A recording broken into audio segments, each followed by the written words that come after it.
When I was a king and a mason, a master proven and skilled, I cleared me ground for a palace, such as a king should build. I decreed and dug down to my levels.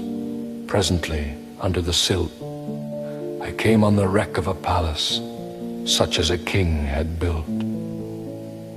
There was no worth in the fashion, there was no wit in the plan.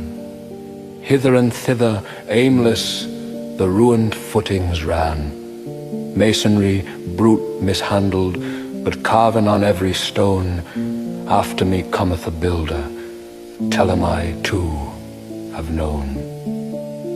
Swift to my use in my trenches where my well-planned groundworks grew, I tumbled his quans and his ashlars, and cut and rest them anew.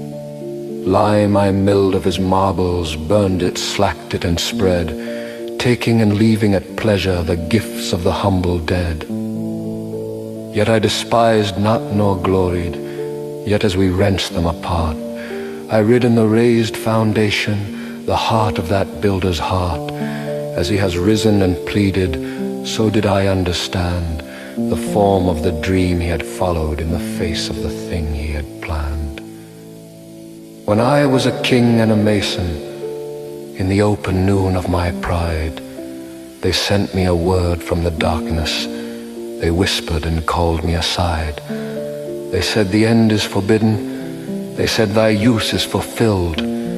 Thy palace shall stand as that other's, the spoil of a king who shall build.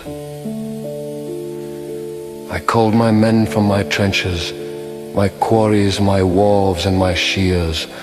All I had wrought I abandoned to the faith of the faithless years. Only I cut on the timber, only I carved on the stone. After me cometh a builder, tell him I too have known.